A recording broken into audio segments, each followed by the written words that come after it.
Ang tanong, may multo ba? Ay wala. Ha?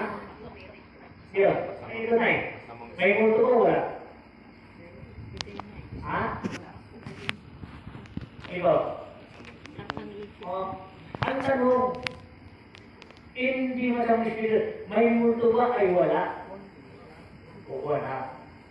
Ang espiritu kasi, nagpapakita yan minsan sa tao may third eye.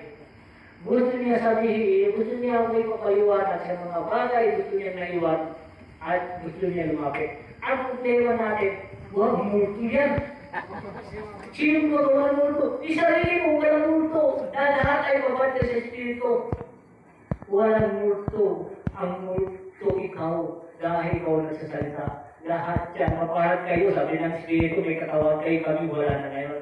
Pwede kayong luglog sa inyo, kung tanggapin niyo ako, pwede ko sabihin, ano man, ang pumot, galit, gusto ko paliwanag, yung nakakasakit sa akin.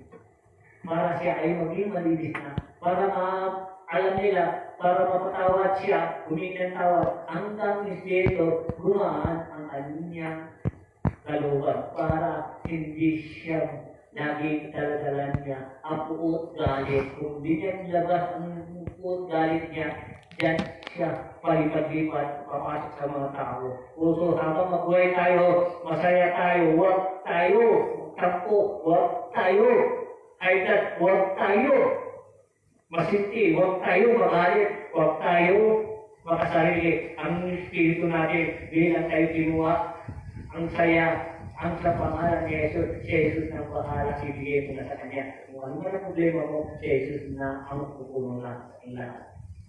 Amen. So, praise the Lord. Ngayon, ano ba? Di ba, magaling matanda yun, ano? Ang sabat na huli, ang sabi niya, pagpahilo na, ano? Ngayon na siya narinig, ang dapat niya narinig, ano? Natawag siya na. Ay, buwan kanina, di ako pinapansin. Ngayon, pumunta dito, napaliwanagan, ay masalamat. Ay, ginalang din ako. Hindi na kami hindi panggalang, gumalang din sa akin, ay, nagustuhan niya ang aking paliwanag.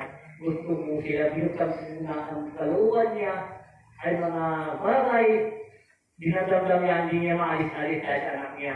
Ngayon, nabuksan niya ang kanyang kaluwan. Binuksan niya, dinadam niya na si Jesus. Pusong lahat yan, walang posible, sa posible. Amen. Ang Jesus, dahil ang mga tagalitas, pag hindi na tayo magpasal. Kung hindi tayo magawat isa, bakit di kayo naka-ismat?